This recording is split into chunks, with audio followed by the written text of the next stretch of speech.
The lead masks case, Shadows on Vintém Hill.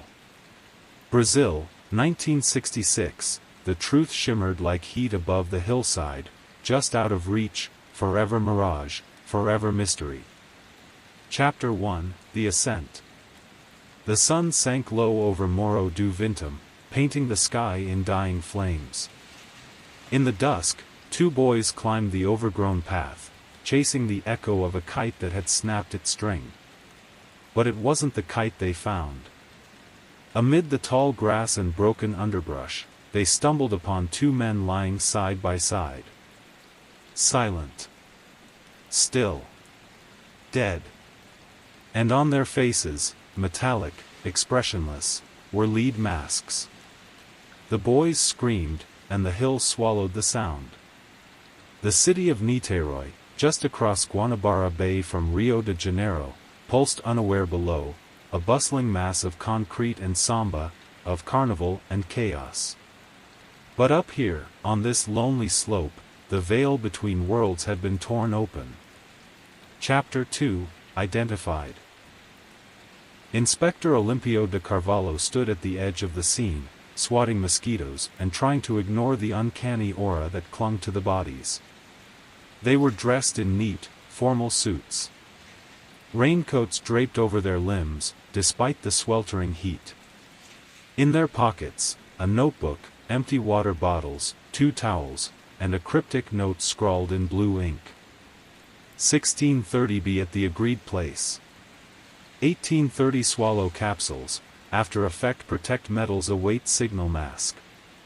No wallets. No IDs. But within hours, the city whispered their names, Manuel Pereira de Cruz and Miguel José Viana, both electronics repairmen from the rural town of Campos dos Goitacazes. Neighbors spoke of obsession, of clandestine meetings, late-night experiments, talk of spiritual cleansing and contact from beyond. They weren't criminals. They were seekers. But what had they sought? Chapter 3, The Journey. 3 days before their deaths, Manuel and Miguel told their families they were heading to Sao Paulo to buy materials for work. They packed lead sheets, tools, and cash. They promised to return soon. Instead, they boarded a bus to Niterói. Witnesses saw them arrive in the city, buy waterproof coats, and stop at a bar for bottled water. Miguel appeared nervous, constantly checking his watch. They asked for the strongest mineral water, no explanation. By 3 p.m., they were seen heading toward Vintém Hill. By nightfall, they were corpses. Chapter 4, The Theories. The newspapers exploded. Theories spiraled like smoke through the air. UFO contact. Some claimed strange lights had hovered over the hill that very night, that the men had made contact with extraterrestrials, and the masks were protection from cosmic radiation.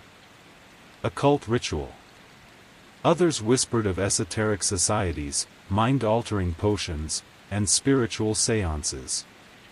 The lead masks, they said, were worn during trances. A shield against divine light. Poisoned by faith. The police leaned toward a more grounded answer. They'd taken drugs, expecting enlightenment, but died of overdose or exposure. But there were problems. No toxicology was performed, the bodies had decomposed too far when finally examined. No capsule remnants were found. No injuries. No signs of violence. Just 2 men, dead under the open sky, their eyes forever hidden behind gray sheets of lead.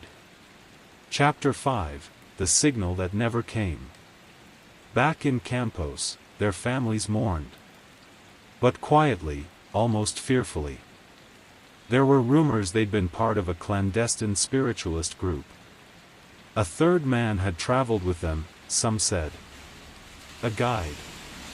A watcher. He had vanished. The note in Miguel's pocket was a schedule. They were waiting for something, a sign. A signal. But it never came. Did they believe they would ascend? Did they believe they were being watched from above? Were they sacrificed by a hidden hand? Epilogue: the masks remain.